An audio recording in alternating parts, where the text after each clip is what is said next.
Hello दोस्तों, कैसे हो? आपका स्वागत है त्रिपान स्टडी सेंटर में। आज जो हम करने जा रहे हैं क्लास 12 एनआईएस बोर्ड का जो है चैप्टर नंबर 19। ये बायोलॉजी का चैप्टर है 19वां, जिसमें हम रिप्रोडक्शंस इन अ प्लांट यानी पादपों में जनन के विषय में चर्चा करेंगे।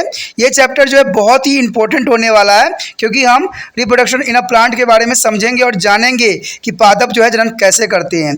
ये चैप्टर उन बच्चों के लिए भी बहुत महत्वपूर्ण है जिनका जो है सीबीएसई में पढ़ते हैं, जिनका एनसीईआरटी बुक है। अगर एनसीईआरटी बुक में अगर ये सिलेबस है रिप्रोडक्शन इन अ प्लांट, वो भी बहुत महत्वपूर्ण रखता है। साथ में 10वीं क्लास के जो बच्चे हैं जो सीबीएसई में पढ़ते हैं, एनसीईआरटी उनका जिसका बुक है, उनके लिए भी ये चैप्टर अत्यंत महत्वपूर्ण है। ठीक है, साथ में यूपी बिहार बोर्ड वाले बच्चों को भी ये काफ़ी इंपॉर्टेंट रहेगा। आपको पता है कि त्रिपान स्टडी सेंटर जो है ये आपको डबल डोज में लेके आता है। इंग्लिश और हिंदी मीडियम का जो है डबल डोज मिलेगा, जिसमें आपको इंग्लिश और हिंदी दोनों ही लैंग्वेज में समझाया जाएगा, जो कि बहुत ही काफ़ी इंपॉर्टेंट रहेगा। इस चैप्टर में हम बहुत कुछ जानेंगे और समझेंगे कि प्लांट जो होती है किस प्रकार जो है अपना रिप्रोडक्शन करती है और कैसे अपना जैसे जो है जनन करती है। तो इसके विषय में हमें बहुत चर्चा करेंगे और जानेंगे। लेकिन उससे पहले एक बात जो मैं हमेशा कहता हूँ, जिसको आपको मानना भी चाहिए, विचार भी करना चाहिए और अमल तो करना ही चाहिए, वो ये है कि जब भी वीडियो देखिए पूरा देखिए, क्योंकि अधूरा जानकारी सदैव खतरनाक होता है। साथ में एक इंपॉर्टेंट बात ये भी रहता है, अगर आप पहली बार वीडियो देख रहे हो तो लाइक शेयर सब्सक्राइब करना मत भूलना। देखिए दोस्तों, लाइक कीजिएगा तो बनाने वाले का जो है प्रोत्साहन बढ़ता है और आपके लिए अच्छा से अच्छा करने की कोशिश करता है। ठीक है, सब्सक्राइब करना आपके हित में है। इसका कारण ये है कि अगर आप सब्सक्राइब करके रखोगे तभी जो है मेरा वीडियो का नोटिफिकेशन मिलेगा। और आपको पता है कि मैं हर क्लास का जो है सब्जेक्ट डालता ही रहता हूँ समय समय पे। तो अगर सब्सक्राइब करके नहीं रखिएगा तो शायद उस वीडियो से आप अनभिज्ञ रह जाइएगा, यानी वो आपको प्राप्त नहीं होगा और आप उसका नॉलेज नहीं ले पाइएगा। साथ में जो अगर आप शेयर करते हो तो शेयर करना एक जग कल्याण के समान माना जाता है। इससे ये होता है कि मान लीजिए कोई जो है बच्चा जो है मेरी वीडियो को उसकी ज़रूरत थी और आपके थ्रू वो वीडियो उसको पास पहुंचा है, तो वो सदैव ही आपका धन्यवादी रहेगा और सदैव ही आपका जो है शुक्रिया अदा करेगा कि तुम्हारे कारण मुझे जो है वीडियो प्राप्त हुआ। तो दोस्तों, आपको पता ही होगा कि त्रिपान स्टडी सेंटर सिर्फ एक क्लास के लिए ही अग्रसर नहीं है, ये कई क्लासों के लिए अग्रसर है। जैसे 8th 9th 10th 11th 12th CBSE के सारे चैप्टरों को कवर करेगा समय के साथ। प्लस जो है एनआईएस बोर्ड का 10th+2 को भी कवर करता है, सभी सब्जेक्टों का। प्लस जो है बीए पंजाब यूनिवर्सिटी का जो है फर्स्ट सेमेस्टर से लेकर 6th सेमेस्टर तक 8 सब्जेक्टों को कवर करता है। प्लस जो है एमए के जो है बच्चे ऑन डिमांड जो मुझे करते हैं कमेंट, उनके लिए भी त्रिपान स्टडी सेंटर जो है अग्रसर है। देखिए दोस्तों, त्रिपान स्टडी सेंटर इतना बड़ा है, विस्तृत है, तो आपको अभी जो है लाइक शेयर सब्सक्राइब कीजिए और अपने दोस्तों के साथ बांटिए। ठीक है, तो भूलिए मत, ये करना आपका फर्ज है और मेरा कार्य करना है आपको टॉपिक लेके चलना है। देखिए आज देखते हैं हमारा आज टॉपिक क्या है। The next topic is fertilization. Friend, here the fertilization is the most important topic. There are pollination. The next is the fertilization. The pollen grain is the richest in the right. There is a stigma become a three-celled. If are not to be three-cell is bearing two male gamete and the one tube cells are vegetative cells and began to the germinate. There is a fertilization of 3 cell bearing 2 males and the one is the vegetative cell. The each pollen grains form a small tube like a structure. Each pollen grains from a small tube like structure is called pollen tube, which is the emerge through their germ pore. The content of the pollen grains move into their tubes and the tube nucleus occupy the tip of the pollen tube. That is the most important here. There is a nucleus occupy the tips of the pollen tube. The pollen tubes grow through the tissue of the stigma and stele. There is a stem and the finally enter the ovule through the macropollen. There is the ovule here. The macropollen here is the most important. The vegetative nucleus of the tube nucleus degenerates and the two sperm are a male gametes now occupy the tip of the pollen tube. The vegetative nucleus here that is generated by there are two sperm, the male gamete, and next is the tip of pollen tube pass through one of the syngrazid and the brusted there release the two sperm into a embryo sac and one sperm fused with the eggs is a cynogametes and form a diploid zygote. There is hymogametes of diploid zygote. The other sperm fuse with the secondary nucleus from the primary and endosperm nucleus, which is the triploids in a nature. Since the two types of fusion, synogamy and triple fusion, take place in the embryonic sac, the process is termed as a double fertilization. This term is called double fertilization because two types of fusion. There is a synogamy and triple fusion take place in the embryonic sac. Their process is called a double fertilization. After triple fusion, the diploid primary endosperm cell develop into an endosperm, and the endosperm provide to food to be developing embryos. Friend, is the most important topic for the PMT question. Endosperm provide to the food to the developing of embryo. There is a endosperm. There is a main role of the endosperm provide to the food of the embryo, and there are cyanogaretes and the antipodal cell also degenerated by the contribute of nutrition to the young embryo. There is the other is a cyanogaretes and antipodals are designated to contribute to nutrition to the young embryo. And here significance of fertilization, the give a stimulus for the growth of ovaries and leading to the fruit formation, and help in the recombination of character as a gene from two different individuals combine and form to zygote. There is the most important here. The next is post fertilization change. What do you mean to the post fertilization change? So here, even that float double fertilization are development of endosperm and embryo, and the maturation of two ovule into the seed and ovary into the fruits. There is the most important. There is the embryos and endosperms are maturation of the ovule into the seed and ovary into a fruits. The first is endosperm. There is endosperm. The endosperm is development began before the embryo's development, and this need to the provide to nutritive tissue for a growth of the zygote into any embryo.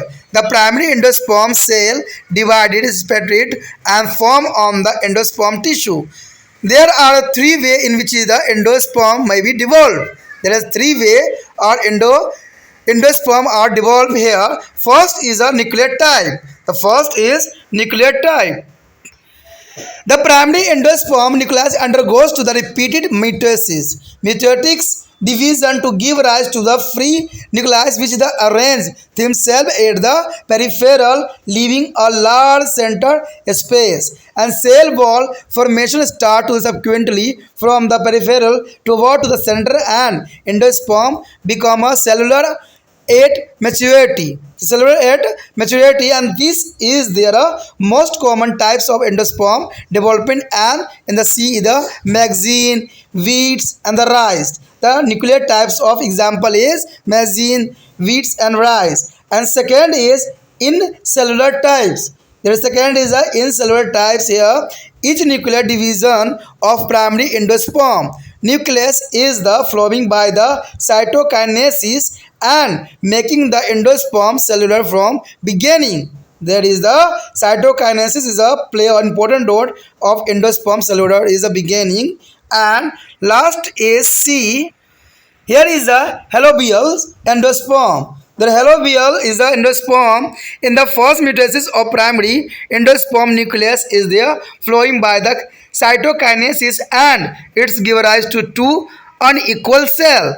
There is a give rise to a two unequal cell, and subsequently there is a mitotic division in a both the cell are free nuclear, but ultimately has a mature endosperm become a cellular after cytokinesis, and endosperm may be completely consumed by their developing. There is a endosperm may be completely consumed by the developing embryos before there are seeds maturation as may be dicote. Dicote is a seed like a pea, and beans are it may be perceived in their mature seed or may be even by the measures they considerable in the kernels and coconut. There is a dicots seeds like a peas and beans, and there is a horrible endosperm are present. दोस्तों यहाँ पर जो है हम fertilisation के बारे विषय में चर्चा करने जा रहे हैं। देखिए फर्टिलाइजेशन जो होती है, अगर पोलिनेशन हो जाती है तो फर्टिलाइजेशन का अपना एक महत्व रखता है। कहते हैं किस प्रकार फर्टिलाइजेशन हुई और कैसे जो है ये फल में कन्वर्ट हुआ, तो ये काफ़ी इंपॉर्टेंट होती है। कहते हैं ये प्रोसेसिंग इंसानों की तरह ही होती है। जब स्पर्म एग में एंट्री कर जाता है तो वहाँ पर जो है आपको पता है मेटास्टेसिस जो है डिवीज़न होना स्टार्ट हो जाता है, और वो जो होता है धीरे धीरे धीरे जो है क्लीवेजिंग करते हैं। तो कई हद तक जो है यहाँ पर भी वही प्रोसेसिंग देखने को हमें मिलेगा और मिल भी रहा है। कहते हैं निषेचन जो होती है मैंने कि एक विशेष बात है। कहते हैं जब परागण कण सही वर्तिकांग में पहुंच जाते हैं और 3 कोशिकाएं बन जाते हैं, यदि वे पूर्व से ही 3 कोशिकाएं 2 नर युग्मकों और 1 नालिका अथवा जो है कारिका कोशिका युक्त न हो तो उनमें अंकुरन होने लगता है। अगर ऐसा न हो तो अंकुरन होने लग जाता है और परागणों कणों में से एक नालिका जैसे रचना और परागनाली यानी पॉलिन ट्यूब जो है जनन छिद्र में से बाहर को निकल जाती है। परागण कण का पदार्थ इस नली में चला जाता है और नालिका केंद्रक यानी ट्यूब्स न्यूक्लियस में जो है परागण नालिका के शीर्ष पर पहुंचा दिया जाता है। यानी शीर्ष पर पहुंचने के बाद जो है आगे प्रोसेसिंग होती है। कहते हैं पराग नालिका जो होती है वर्तिकांग और वर्तिकाक के उत्कों से होते हुए अंततः सूक्ष्म द्वार के माध्यम से बीजांड के भीतर चला जाता है। आपने डायग्राम भी देखा होगा और बनाया भी होगा कि पहले ऊपर जाता है फिर धीरे धीरे जो है बीजांड के भीतर चली जाती है और यहाँ पर कारिका कोशिका नष्ट हो जाती है। ऊपर के जो कारिका कोशिकाएं होती है वो नष्ट हो जाती है और जनन कोशिकाओं में विभाजित होकर 2 जब हम नर युग्मक बन जाते हैं। आपने फूलों में भी देखा होगा, ठीक है, या कोई फल आप देखना ध्यान से, जब वो फूल खिलता है ना, जब उसमें जो है धीरे धीरे बीजांड बन जाता है और यानी छोटे से फल बन जाता है, तो फल के अंदर आप देखोगे कि फूल के कुछ अंश दिखेंगे और ये फूल जो होते हैं धीरे धीरे मुरझा जाते हैं, ठीक है, और ये टूट के गिर भी जाते हैं। तो इस प्रकार जो है यहाँ पर अत्यंत महत्वपूर्ण योगदान देता है। ये आप अपने आसपास भी देख सकते हो। कोई फल लगा हुआ है तो देखना छोटा सा फल में जो है फूल छोटा सा जरूर लगा हुआ होगा, क्योंकि जो बीजांड होता है धीरे धीरे धीरे धीरे फल में कन्वर्ट होने लग जाता है। कहते हैं कारिका कोशिका नष्ट हो जाते हैं और जनन कोशिका विभाजन होकर ये 2 जो है पनुम नर युग्मक बन जाते हैं। परागण नली का सिरा फूट जाता है, यानी परागण नली का जो सिरा होता है दोस्तों ये फूट जाता है और 2 पुनम्स भ्रूण कोश के भीतर प्रवेश कर जाते हैं। इनमें एक पुनिम्स अंडाणु के साथ संलग्नित हो जाती है, जिसको हम क्या कहते हैं युग्मक संलयन यानी साइनोगैमी कहते हैं, और युग्मंजन भी बनाता है। दूसरा जो है पुमनी द्वितीय केंद्रक के साथ संकेंद्रित हो जाती है तथा यह प्राथमिक एंडोस्पर्म केंद्रक बन जाता है। इस प्रक्रिया के जो है हम दोहरा निषेचन कहते हैं। देखिए इसे हम क्या कहते हैं दोस्तों, क्योंकि इसमें 2 बार प्रोसेसिंग हुई है, 2 बार प्रोसेसिंग हुई है, इसलिए इसको दोहरा निषेचन के नाम से भी जाना जाता है। यानी अंड और द्वितीय केंद्रक, यानी अंड का हुआ और द्वितीय केंद्रक का हुआ, इसलिए इसको दोहरी निषेचन भी कहा गया। और तीसरी जो होता है तीसरा संलयन, जिसे हम तृतीय केंद्रक या एक प्रमुख केंद्रक भी कहा जाता है, वो तीसरी संलयन में कहलाएगा। कहते हैं तीसरे संलयन के बाद प्राथमिक जो है भ्रूण कोश केंद्रक में परिवर्धन होकर तथा भ्रूण जो है पोष बन जाते हैं और इस प्रक्रिया को जो है निषेचन नाम दिया गया है। जब भ्रूण पोषण बनते हैं दोस्तों, इसी को जो है निषेचन का नाम दिया है। कहते हैं भ्रूण पोषण में परिवर्तनशील भ्रूण को पोषण प्रदान करता है, यानी भ्रूण पोषण परिवर्तनशील भ्रूणों को जो है पोषण प्रदान करता है, जो कि बहुत काफ़ी इंपॉर्टेंट रहता है। बाद में सहायक कोशिका जो होती है, यानी बाद में जो सहायक कोशिका होती है प्रतिव्यास कोशिका या एंटीपोडल सेल विघटित हो जाती है, यानी एंटीपोडल सेल जो दोस्तों होती है वो नष्ट हो जाती है, जो कि काफ़ी इंपॉर्टेंट यहाँ बनाता है। अब यहाँ पर बात आता है निषेचन का महत्व। देखिए निषेचन क्यों जरूरी है। कहते हैं ये अंडाशय में वृद्धि के लिए उद्दीपित पैदा करके फलों के रूप में विकसित होने की प्रक्रिया को आगे बढ़ाता है, यानी अंडाशय में जो है वृद्धि के लिए उद्दीपित पैदा करके फल के रूप में विकसित होने की प्रक्रिया को आगे बढ़ाता है, तो इसलिए बहुत ज़रूरी होता है। लक्षणों को पुनर्योजन में सहायता करके 2 अलग अलग विशेषताओं से आए 3 प्रमुख मिल जाते हैं और युग्मज बन जाते हैं। कहते हैं निषेचन के पश्चात, देखिए निषेचन के पश्चात क्या होता है। निषेचन के पश्चात जो होता है दोस्तों ये काफ़ी इंपॉर्टेंट। निषेचन के पश्चात होता क्या है, निषेचन के बाद जो घटनाएं आती है उनमें जो है भ्रूण कोश तथा भ्रूण के बीजांड की प्रवेशिका के बीज बनता है और अंडाशय में ये फल बनने की प्रक्रिया होती है। यानी यही बदलाव जो होती है फल बनने की प्रक्रिया में इम्पोर्टेंट होता है। यानी भ्रूण कोश जब बनता है तो भ्रूण बीजांड की प्रवेशिका करता है और ये फल बनता है। कहते हैं अगर आप देखोगे भ्रूण जो है भ्रूण पोषण यानी एंडोस्पर्म देखोगे तो एंडोस्पर्म में जो इसकी क्या प्रक्रिया होती है ये भी बहुत काफ़ी इंपॉर्टेंट मायने रखता है। कहते हैं भ्रूण बनने से पहले जो है भ्रूण पोष का बनना शुरू हो जाता है, यानी भ्रूण पोष का बनना अत्यंत महत्वपूर्ण होता है। क्या आप बता सकते हैं कि क्यों? आपके लिए क्वेश्चन है कि आप क्यों ऐसा करता है ये, ठीक है कि ये क्यों बनाता है, भ्रूण बनने से पहले ही भ्रूण कोश का बनना शुरू क्यों हो जाता है, ठीक है। अब इसका क्वेश्चन आपको आंसर देना है। कहते हैं प्राथमिक कोशिकाएं लगातार विभाजित होती रहती है तथा एक भ्रूण पोषण ऊतक बनने लगता है। ऐसी 3 विविधता है जिससे भ्रूण जो है पोषण प्रवृत्त हो जाती है। देखिए 3 रीज़न है जिसकी वजह से भ्रूण प्रवृत्त होती है। देखिए भ्रूण बनने का अगर आपके पास समय था तो अगर आप जवाब दे चुके हो तो बहुत अच्छी बात है, लेकिन कहते हैं जवाब मैं यहीं छोड़ नहीं सकता। कहते हैं भ्रूण बनने से पहले जो भ्रूण कोश का बनना शुरू क्यों हो जाता है? इसका कारण इसलिए होता है कि जायगोट से भ्रूण बनने के समय पोषक ऊतक का उपस्थित होना आवश्यक है। अगर मान लीजिए अगर भ्रूण बनने से पहले अगर पोषक तत्व न रहे तो क्या भ्रूण विकास होगा? अगर माँ के अंदर मान लीजिए जो ओवरी होती है, ओवरी रिलीज करता है तो उसी में सारे पोषण होता है ना स्पर्म के लिए। अगर स्पर्म को अगर पोषण न मिले तो क्या वो स्पर्म आगे बढ़ेगा? नहीं। आप देखते हो मुर्गी के अंडे भी होते हैं तो उसमें जो है उसमें सारे पोषण तत्व पहले से ही मौजूद होते हैं, जिससे जो एग फर्टिलाइज होए वो पूरी तरह से जो है डेवलपमेंट हो सके।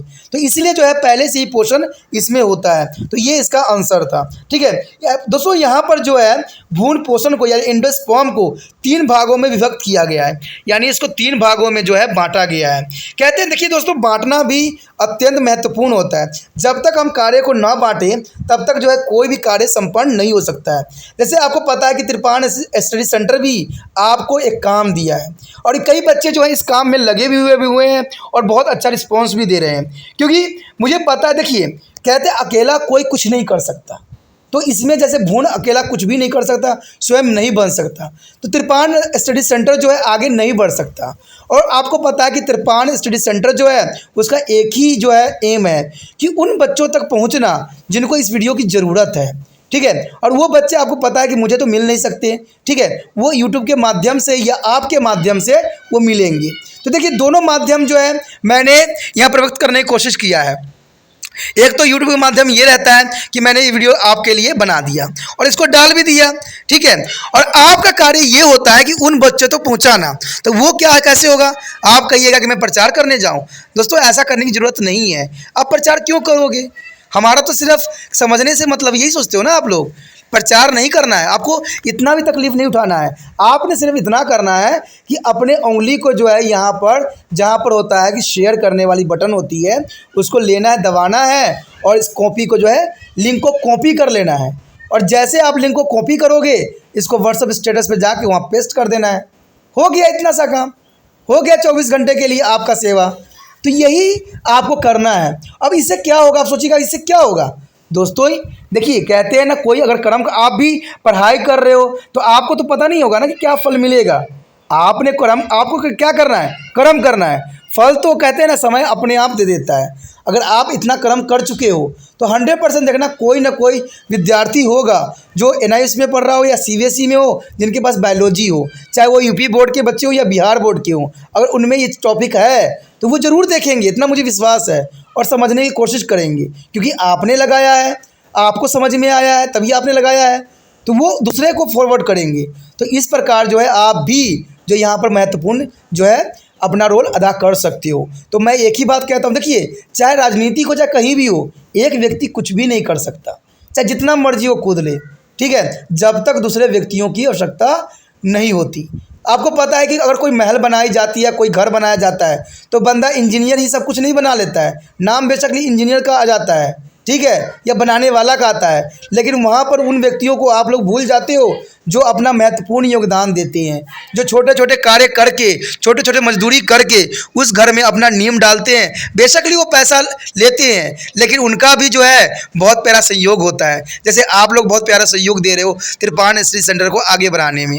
तो ऐसे ही करते रहना दोस्तों, व्हाट्सएप पर जो है ज़रूर लगाना और बच्चों के शेयर जो है ज़रूर करना।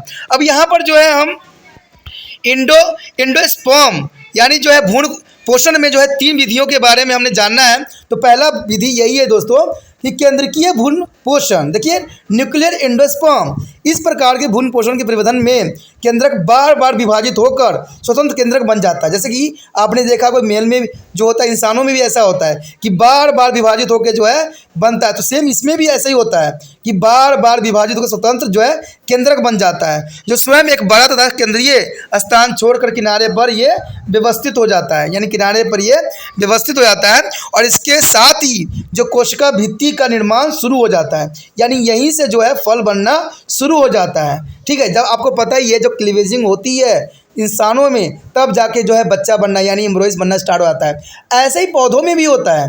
ठीक है, जब ये विभाजन कर जाता है, केंद्र के भ्रूण कोश विभाजन करता है, तब जाके जो होता है परिवर्तित होने में भ्रूण कोश जो होती है बनना निर्माण शुरू हो जाती है। और भ्रूण कोश का सबसे सामान्य प्रकार परिवर्धन और इसके जो है मक्का और गेहूं इत्यादि में देखा जा सकता है, जिसको आप स्पष्ट रूप में देख सकते हो। दूसरा जो दोस्तों है कोशिकीय सेलुलर, कोशिकीय कहते हैं या इसको हम सेलुलर भी कहते हैं। इस प्रकार के भ्रूण कोश में प्रत्येक केंद्रीय विभाजन के बाद जो साइटोकाइनेसिस होती है जो शुरू से ही इसे कोशिकीय बना देता है। उसके बाद अंतिम जो हमारा हेलोबिलियस यानी हेलोबिलियस भी अपना एक महत्वपूर्ण योगदान देता है। कहते हैं इस प्रकार के भ्रूण कोशों में प्रथम जो होती है सूत्री विभाजन में दो असामान्य कोशिकाएं बनती हैं। देखिए इसमें दो जो है असामान्य जो है कोशिकाएं बनती है और इसके बाद की विभाजन स्वतंत्र रूप से केंद्रीय हो जाती है। लेकिन कोशिका द्रव्य विभाजन के उपरांत जो है कोशिकाएं हो जाती है। ठीक है, और बीज में जो है परिव्यक्त होने से पूर्व ही परिवर्धन होने से होते हुए भ्रूण द्वार जो है भ्रूण कोश के पूर्णतः उपयोग में किया जा सकता है। उदाहरण के रूप में अगर आप देखना चाहोगे तो कुछ द्विबीजपत्री यानी जो डाइकोट्स होते हैं प्लांट, कुछ द्विबीजपत्री जैसे कि आप देखोगे मटर और सेम आदि में इसको परिव्यक्त बीज में भ्रूण कोश बन रहे होते हैं। कुछ अनाजें नारियल इत्यादि में भी ये काफ़ी मोटे हो जाते हैं। आपने अगर मटर को खोल के थोड़ा देखना जो अंकुरित होती है तो उसी अंकुरित में देखना कि 20 सेंटर पॉइंट से जो है एक जो है जड़ जैसा नुमा दिखेगा। तो इस प्रकार जो है ये पौधों में बनने के लिए जो है अग्रसर हो जाता है, यानी पौधे बनने के लिए तैयार हो जाता है। तो इस प्रकार जो है अपने यहाँ पर फर्टिलाइजेशन की अपनी महत्वपूर्ण भूमिका अदा करता है। The next topic is development of embryo. What do you mean by development of embryo? The here topic is the zygote divided into two cells. The upper cell, embryonal cells, and lower cell is the supersensor cell. Here shown in this diagram, the embryonal marks here and supersensor is the cells are present and embryo is also present here.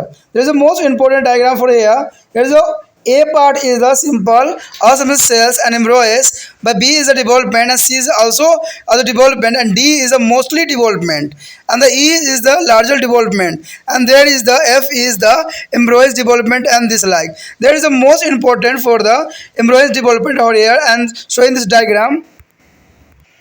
And at least go away to the H development of embryos. There are clear show there is a development of embryos on the fertilization and the G is a completely developed.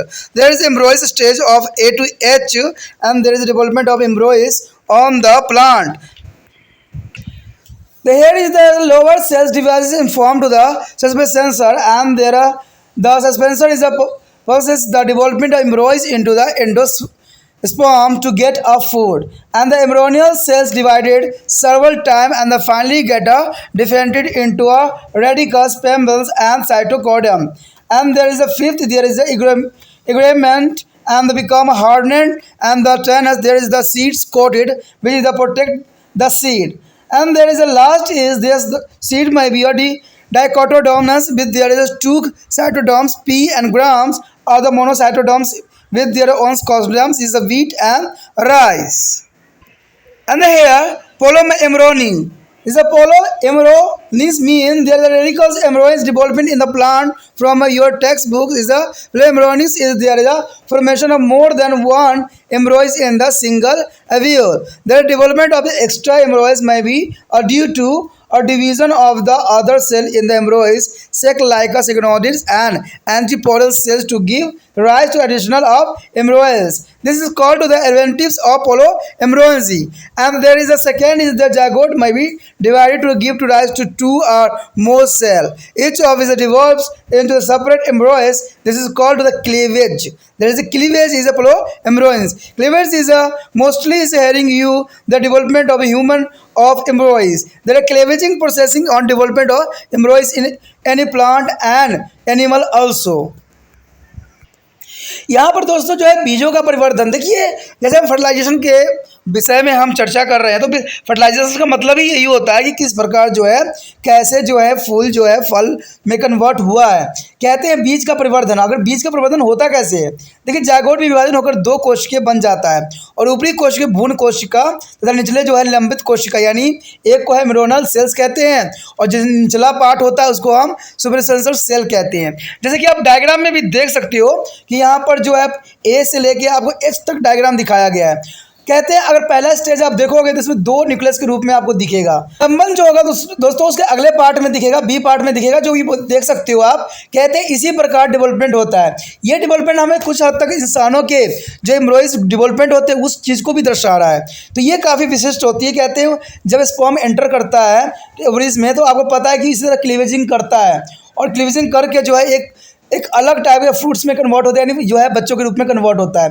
तो कहते हैं यही plant में भी दर्शाया गया है। ये स्टेज देखने के बाद आप जो काफ़ी हद तक ये कह सकते हो कि प्लांट में भी सेम प्रोसीजर ही होता है। अगर इसके अगला स्टेज देखोगे तो इसे भ्रूणित सहित जो है विकास होने लग जाता है। फिर निलंबन जो है आगे बढ़ जाता है जब डी पार्ट में पहुँचोगे और डी से ई में जब पहुँचोगे तो इसका काफ़ी विकास हो जाता है, यानी परिवर्तन के रूप में ये दिखने लग जाता है। ठीक है, उसके बाद और आगे बढ़ोगे तो ये बिल्कुल ही जो कन्वर्ट हो जाता है और एटलीस्ट जब आप लास्ट अंतिम सेकंड में देखोगे तो उसमें देखोगे कि किस प्रकार एम्ब्रियोस का जो है भ्रूण का परिवर्तन हो चुका है, यानी भ्रूण जो है बिल्कुल बन चुकी है और ये फ्रूट जो है फ्रूट बनने के लिए तैयार है। तो ये सारे प्रोसेसिंग जो है अत्यंत महत्वपूर्ण है। ठीक है, पौधों के प्रवक्ता होने में, यानी पौधों के जो डेवलपमेंट होने में, उसके बीज को डेवलपमेंट होने में, इसको फल के डेवलपमेंट होने में, तो यही चीज़ जो है बहुत काफ़ी इंपॉर्टेंट यहाँ स्थान रखती है कि काफ़ी हद तक जो ये जीव जंतु हैं या प्लांट है सारे एक जैसे ही अपना क्रिया करते हैं। कहते हैं अगर आपने चित्रों को देखा तो इसमें बहुत कुछ समझ में आया होगा कि इसमें जो निचला कोशिका में विभाजन होता है वो निलंबन यानी सस्पेंसर बन जाता है, यानी सस्पेंसर अभी आप बनते हुए देखे होंगे और उसका निलंबन जो है परिध्वनिशील भ्रूण को एंडोस्पर्म में पहुंचा देता है ताकि उसे वहां से पोषण प्राप्त कर सके। अगर पोषण नहीं मिलेगा तो ये जो है भ्रूण विकास नहीं करेगा। भ्रूण कोशिका अनेक बार विभाजित होती है, अंततः वो 3 भागों में मुल्कली जमलाकुत यानी एडिकल्स प्रकृति यानी पेलम्बस तथा बीजपत्र यानी कोटिलेडन्स में विभक्त हो जाती है। यानी 3 पार्टों में जो है ये विभक्त होते हुए आपने देखा होगा। ठीक है, जो तीसरा डायग्राम था वो 3 भागों में इसको विभक्त कर दिया था। कहते हैं आवरक को यानी डेवलपमेंट में जो है बीज चोल यानी सीड कोट बनना स्टार्ट हो जाता है, यानी सीड में जो है धीरे धीरे कोटिंग होना स्टार्ट हो जाता है और कभी कभी जो है आवरक काफ़ी कठोर हो जाता है और इस प्रकार बीज जो है सुरक्षा प्रदान कर जाता है। यानी उसको जो है सबसे पहले सुरक्षा देने के लिए बीज के ऊपरी जो परत होती है उसको कठोर बनाना अत्यंत महत्वपूर्ण बन जाता है। ठीक है, इस प्रकार बीज द्विबीजपत्री 2 यानी बीजपत्र वाले हो सकते हैं, जैसे मटर और चना में आपने देखा ही होगा, अथवा जो है एक बीजपत्री साथ एक बीजपत्री भी हो सकता है जैसे गेहूं और चावल।